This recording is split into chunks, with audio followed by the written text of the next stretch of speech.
Mesdames, Messieurs, bonjour. Sébastien Saint-Pierre en direct de la vie agricole. Mon co-animateur aujourd'hui, M. Yannick Patelli. Et je vais même laisser, je pense, Yannick, vous présenter la belle brochette d'invités qu'on a aujourd'hui à l'entour de la table de cette émission. Bonjour Sébastien. Alors, bonjour à mes invités. Nous avons Stéphane Michaud, qui est notre invité principal, qui est venu pour nous faire des chroniques aujourd'hui. Stéphane Michaud, qui est conseiller chez Belle-Île, que vous connaissez bien. Autant Simon que Michel. Vous l'avez croisé à plusieurs reprises dans différents événements. Donc Simon Bégin, que je ne présente plus, porte-parole de l'Institut Jean Garon, Michel Saint-Pierre, président de l'Institut Jean Garon. On va aujourd'hui parler d'un thème qui est cher en fait à l'Institut, qui est l'occupation du territoire. On va y aller sous plusieurs aspects. On va rappeler qu'historiquement, le Québec, ce sont ses territoires, ce sont ses régions. Peut-être que je demanderai à Michel, dans un premier temps, de nous faire un petit récap en fait de l'historique du Québec avec ses MRC, parce qu'on sait que le Québec, à l'origine, que ce soit la traite de fourrure, la baie James, au fil des années, ça a toujours été identifié par ces régions. Et on sait que dans les années 70, se sont créés en fait les MRC. Et dans ma lecture, les MRC, c'était comme la décentralisation qui permettait aux régions d'exister par elles-mêmes. Puis on dirait que depuis les dernières années, on entend toujours politiquement nous dire que les régions demandent toujours un peu plus d'argent d'une certaine façon, mais aussi plus de responsabilités. Et on dirait que c'est jamais réellement décentralisé. Alors, au jour d'aujourd'hui, comment vivent les régions, Michel? On peut dire que le mot-clé là-dedans, c'est urbanisation à partir des années 70. C'est ça qui a fait en sorte que, dans le fond, les villes, particulièrement les grandes métropoles, Montréal particulièrement, sont grossies. Les campagnes sont vidées parce que, de toute façon, les terres agricoles qui approvisionnaient, on peut dire, le local, permettaient pas non plus d'avoir, par exemple, d'établir tout le monde d'une famille. À l'époque, faut également rappeler qu'il y avait des grosses familles au Québec. Il faut le rappeler parce que certains s'en souviendront plus bientôt. Mais c'était quand même un phénomène extrêmement important. Donc, il y a eu un exode vers les villes. Et ça l'a entraîné aussi une consolidation de l'agriculture. Mais là, Stéphane pourra peut-être nous parler de ce volet-là. Mais c'est quand même un phénomène, on peut dire, d'urbanisation qui, au départ, a transformé complètement. Le reste, bien évidemment, il y a des structures qui ont changé. Il y a l'avènement, évidemment, des systèmes de gestion, de l'offre des plans conjoints. Donc, l'agriculture s'est spécialisée. Le mot-clé aussi de cette époque-là, quand j'étais étudiant, moi, dans ces années-là, c'était la spécialisation de l'agriculture. C'était aussi quelque chose pour lequel l'avenir passait par la spécialisation. Puis de toute façon, on a peine à imaginer ce que serait le Québec s'il était resté ce qu'il était à l'époque. On serait complètement, on peut dire, dépendant de fournisseurs extérieurs. Alors, il fallait le faire, mais ça a eu des conséquences sur les régions. Il y a eu plein de positifs à ça. Là. On n'avait pas le choix de passer par là. Non, c'est ça. On n'avait pas le choix de passer par là. C'était inéluctable. Mais ça a eu des effets qui, aujourd'hui, nous amènent à parler de l'occupation du territoire. Alors, justement, en parlant d'occupation du territoire, Stéphane, le sujet qu'on a envie de te poser, en fait, l'exposé qu'on voudrait avoir de ta part pour essayer d'échanger ensuite avec Simon et Michel là-dessus, tu nous disais, en fait, que selon ta lecture, on s'est écrit il y a quelques jours, tu nous disais, selon ta lecture, l'augmentation de la valeur des aliments va augmenter l'occupation du territoire du Québec. Donc ça, c'est tout à fait. Mais c'est une bonne nouvelle, parce qu'en fait, on entend simplement parler des territoires qui se vident. Mais en fait, tu nous dis que par l'alimentation qui va coûter plus cher, on va réaménager nos territoires? Ben, indirectement, c'est que, dans le fond, on est un pays nordique. Puis, historiquement, le coût alimentaire, tu sais, quand on est sorti d'une agriculture de subsistance, le pourcentage du budget des familles qui était consacré à se nourrir était beaucoup plus important qu'il y a une vingtaine d'années, après que l'agriculture avait été capable d'aller chercher plein de gains de productivité qui ont toujours été quand même assez bien refilés aux consommateurs. Les producteurs regardaient leur part et tout, mais bon. Là, on va chercher une augmentation du coût des intrants reliés principalement à l'augmentation des coûts d'énergie pour différentes raisons, là, mondialement et climatiques et autres. Mais c'est sûr que ça fait que on se ramasse avec plus d'aliments à produire et on vient avoir plus de moyens pour mieux utiliser des territoires qui, à la base, sont moins propices à faire de l'agriculture, Mais vu l'augmentation de la valeur des aliments, ben là, on est capable de les aménager autrement. Et ça va répartir la production autrement. Ça va répartir la production agricole sur notre territoire différemment de ce qui a été dans le dernier 20 ans. Puis, à l'inverse de comment il a évolué à partir du moment qu'ils ont sorti les quotas laitiers, à mon avis. Quand on a sorti les quotas laitiers, j'étais pas là à cette époque-là, là, bien sûr, mais j'étais pas encore sur le territoire, mais l'idée, c'est qu'on sortait d'une agriculture de subsistance, puis il y avait des fermes laitières un peu partout, réparties proches des consommateurs. Puis, en ayant sorti le système de gestion de l'offre, entre autres au niveau du lait, ben les producteurs ont été chercher une prévisibilité de ce qu'ils allaient pouvoir vendre dans le temps. Donc, ils ont été capables de faire des investissements pour moderniser les fermes, gagner de la productivité et tout. Mais à l'époque, il n'y avait pas grand... Puis vous me corrigerez, Michel, si je dis n'importe quoi, là, mais il n'y avait pas beaucoup de secteurs agricoles qui étaient vraiment rentables. Il y avait surtout les systèmes sous gestion de l'offre. Donc, ça a concentré tranquillement, pas vite, la production agricole sur les terres qui avaient les meilleurs potentiels parce que ça devenait les producteurs capables de prendre l'expansion plus facilement parce que le potentiel de leur sol était plus élevé. Mais est-ce que ça veut dire en fait que suite à la pandémie, suite à la guerre en Ukraine, l'explosion du coût de l'énergie, des transports et donc du coût de l'alimentation partout dans le monde, qu'au final ces événements malheureux sont une chance pour le Québec en fait de pouvoir développer de nouveaux produits agricoles? Ben, c'est qu'on n'est pas en mauvaise position point de vue mondial parce qu'on a du territoire puis on a des ressources et tout. Donc, dans une crise d'énergie et des ressources, ben, d'en avoir, on va bien se positionner si on accepte de s'adapter. Je pense que Stéphane a tout à fait raison. On a vu que la pandémie a amené tout à coup un intérêt pour le local. Mais effectivement, dans un contexte par exemple, de crise, on se retourne sur ce qui est le plus près de nous et ce qui est plus pratique de faire. Et effectivement, ça peut amener... De fait, il faut dire une chose, c'est qu'en termes de nombre de fermes, jusqu'à il y a 2 ou 3 ans, chaque année, on assistait à une diminution du nombre total d'entreprises agricoles. Toute production confondue. Toute production confondue. Et depuis 2 ans à peu près, il y a soit un plateau, soit une remontée. Donc, on assiste quand même à un retour ou à une remise en exploitation par des nouveaux producteurs de certaines fermes qui avaient été abandonnées. Alors, ou encore, il y a des subdivisions qui peuvent s'effectuer, mais le nombre total, selon les recensements annuels qui se font, de producteurs agricoles est en augmentation. Et Simon, moi quand j'entends Stéphane qui dit en fait on a des terres, on va pouvoir faire plus de cultures, s'adapter à des nouvelles cultures, la pandémie et la guerre nous amènent à ça. Mais il me semble que régulièrement quand j'écoute les émissions de l'Institut, on nous dit on n'a pas tant de terres cultivées au Québec en fait. Effectivement, la terre n'est pas surabondante au Québec, mais il reste un fait de base, notre territoire agricole qui a été protégé n'est pas utilisé à sa pleine capacité. Je crois, Michel, c'est 40% loin de là, du terre agricole. Évidemment, il y a des qualités de sol qui sont différentes, là, mais il reste qu'au total, de la superficie qui a été protégée, il y a 40% qui n'est pas exploité. Mais, oui, vas-y. Mais c'est exactement ça, c'est que dans un contexte qui avait principalement les productions sous gestion de l'offre qui étaient rentables, ben c'est normal que ces productions-là se soient concentrées sur les sols qui avaient les meilleurs potentiels. Par contre, dans ce qui est en train d'évoluer, qu'on a besoin de plus en plus de choses, que les valeurs des matières premières augmentent, ben c'est que sur ces sols-là, on a plus de possibilités différentes de cultures, comme exemple de la céréaliculture, qu'il y a une vingtaine d'années, les seules céréales qui étaient faites, c'était par des producteurs laitiers ou porcins qui avaient un petit excédent à faire qui vendaient. Il n'y avait pas de ferme qui était spécialisée à faire des céréales à cause de la valeur des céréales à l'époque. Mais on s'entend qu'aujourd'hui, effectivement, le prix des céréales a explosé, que ce soit maïs, soya.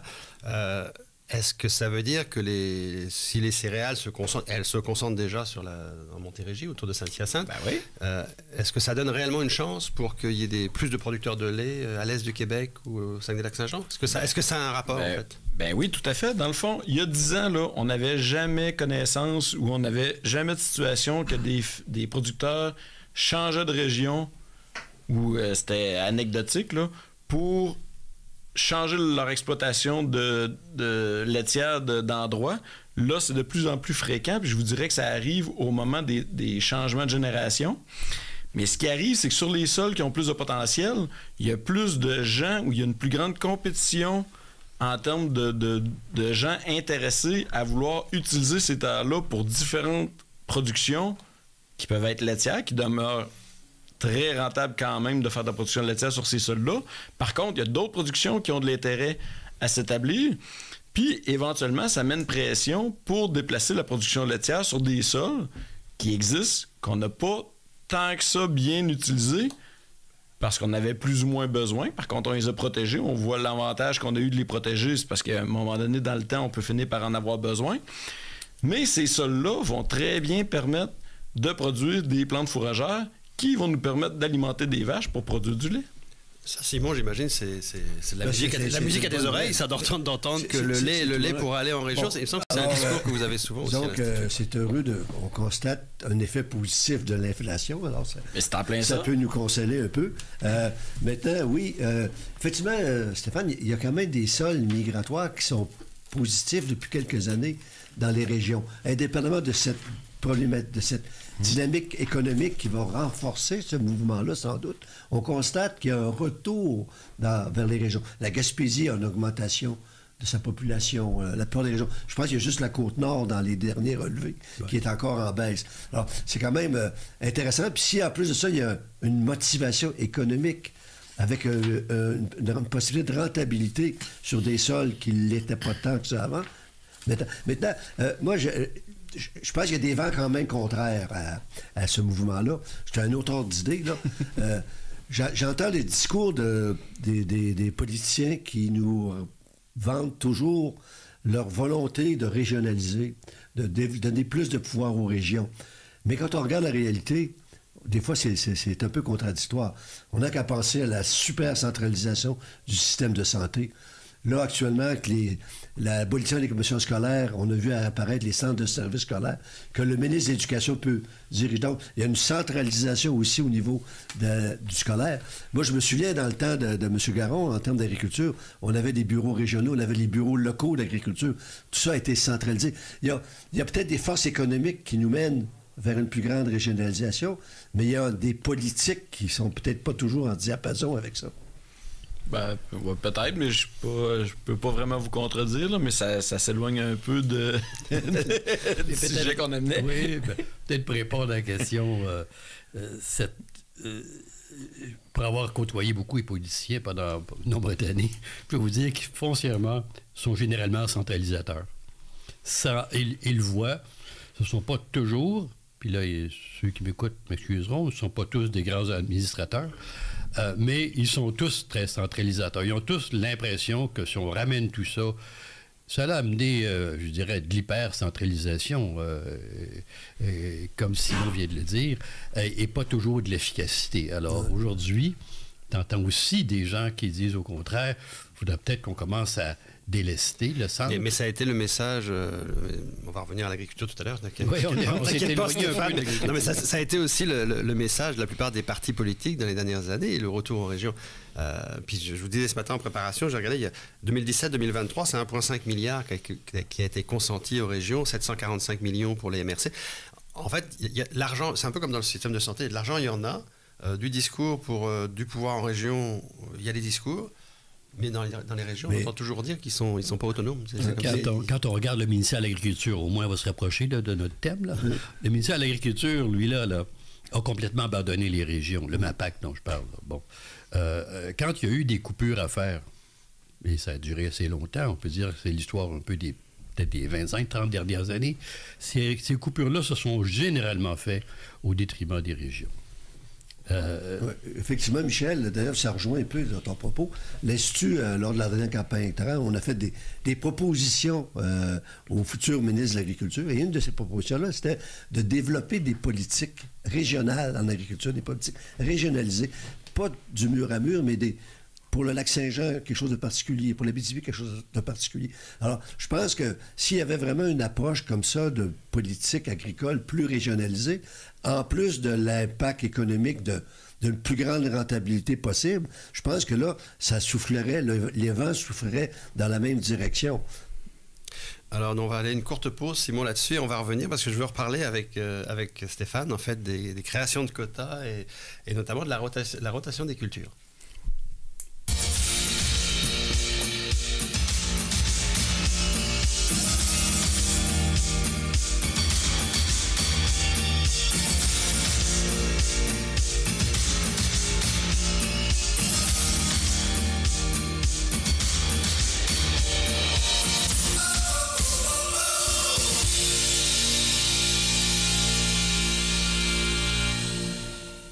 Chez Belle-Île, on met en valeur les ressources de la ferme pour soigner les animaux d'élevage.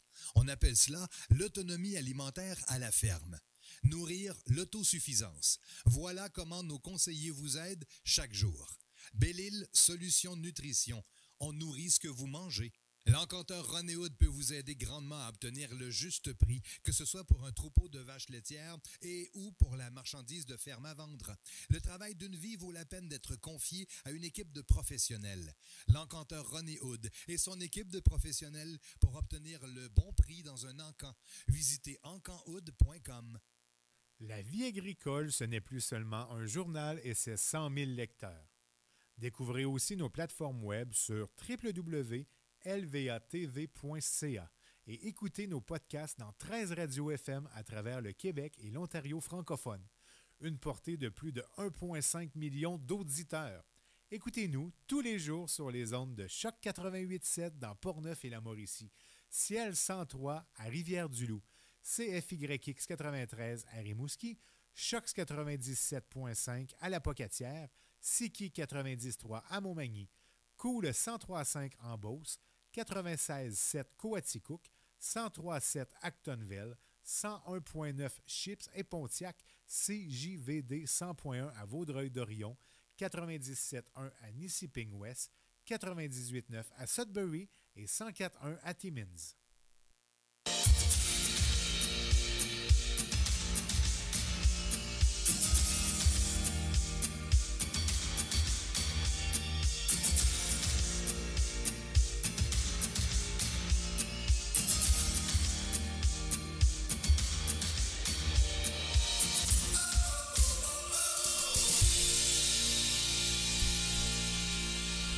Nous sommes de retour dans la quotidienne avec Stéphane Michaud, notre invité qui est conseiller chez Belle-Île, avec Michel Saint-Pierre, Simon Bégin.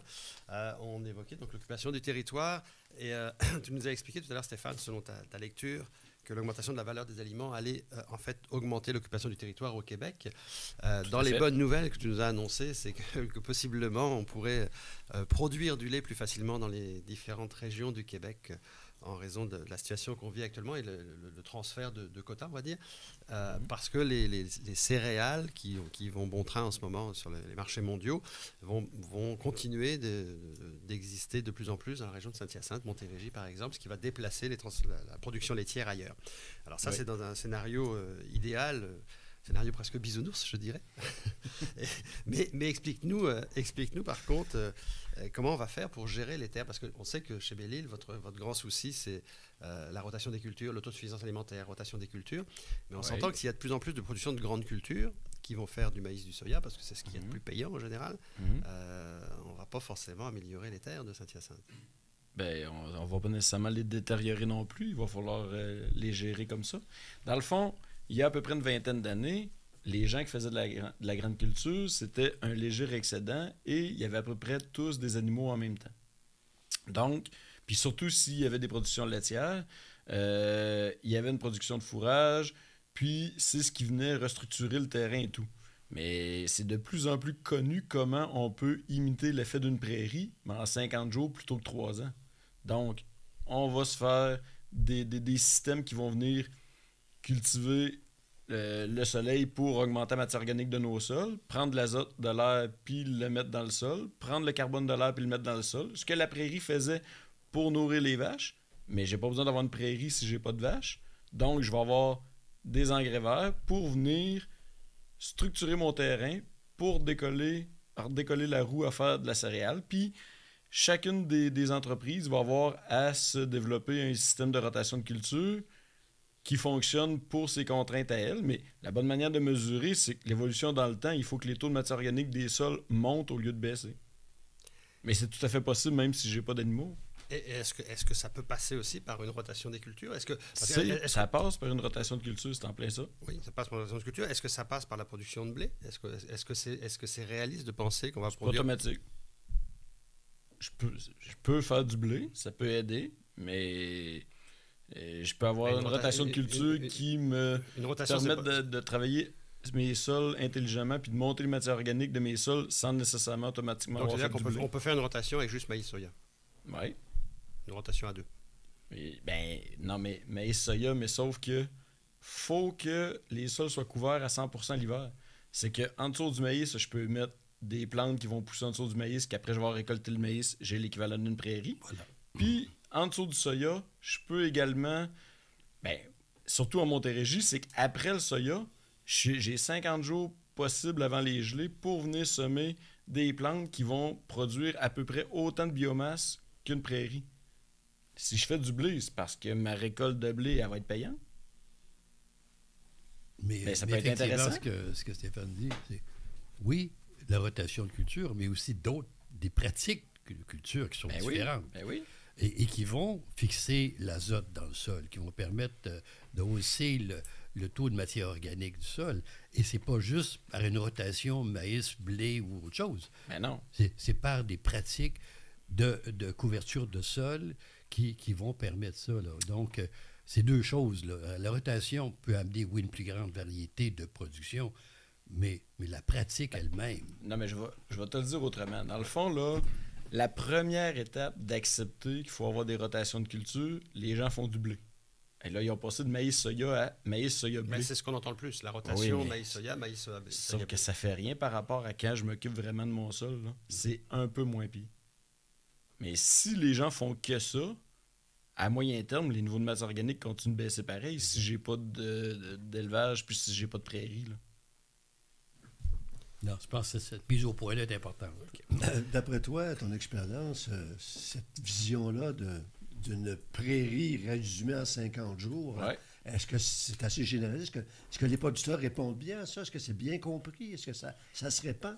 Assez surprenamment, oui. Dans le fond, pourquoi que c'est pas plus répandu?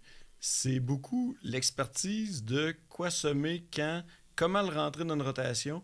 Mais après qu'on est capable de maîtriser un peu ça, puis qu'on l'explique, il y a énormément de producteurs intéressés à le tester et à le mettre en pratique tranquillement. Parce que les gens, ils sont pas fous, là. Les producteurs, là, ça fait plusieurs générations qu'ils cultivent le sol. Ils savent que quand ils sont sur un retour de prairie, ils ont des meilleurs résultats. Ils savent que quand il y a plus de matière organique dans le sol, la gestion de l'eau est plus facile puis elle fonctionne mieux. Donc, c'est de trouver des manières de le faire en étant aussi productif, point de vue culture principale qu'ils veulent vendre dans un contexte de grande culture. Puis, écoutez, il y a 15 ans, on n'avait pas besoin de parler de ça. Il fallait faire de la prairie partout parce qu'on avait principalement des vaches à nourrir. On faisait un peu de céréales en extra. Donc, la problématique était pas du tout là. Puis les régions dans le monde qui ont passé par là avant nous, ils n'ont pas le même climat que nous. Donc, on est obligé de trouver des solutions adaptées à notre réalité, à ce qui se passe au Québec, finalement. Là. Est-ce que l'écosystème université, profession d'agronomie, service conseil, est-ce que cet écosystème-là est rendu là? Est-ce que ça... Ou c'est encore un des rares prêcheurs dans le désert? Je vous dirais que les gens qui sont le plus avancés dans ça, c'est les producteurs les plus avant-gardistes.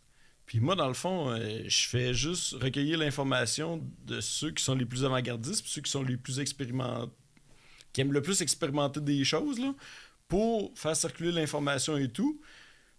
Mais ça vient pas des universités en grande partie. Ça vient vraiment des producteurs, qui sont plus d'avant-garde et plus observateurs que la moyenne. C'est plus une expérience de terrain. Tout à fait. Oui, c'est de l'observation empirique. Là. Mais est-ce que, justement, dans ces observations empiriques, est-ce qu'il y a, Michel, toi qui as été longtemps au MAPAC comme sous-ministre, est-ce que c'est des choses en général qui peuvent être récupérées, mettons, par l'ITAC, par exemple, ou est-ce que c'est des choses qui peuvent être après collectionnées? Le phénomène, par exemple, d'apprentissage par des modèles régionaux, par des gens qui sont les meilleurs, ça a remplacé un peu l'école de l'agronome de comté qui, lui, était le transmetteur de ça. Alors, ça a été... C'est loin en arrière, là. Mais je suis obligé de dire qu'avec le plan de développement le plan d'agriculture durable là, qui est sorti, je pense, en 2020, c'est sur 10 ans, il y a quand même pas mal de gens dynamiques au niveau du MAPAC pour pousser des idées dans ce sens-là. Puis ces gens-là qui ont les meilleurs résultats, ce qu'ils font, c'est qu'ils font des regroupements de producteurs, puis ils font échanger les producteurs entre eux.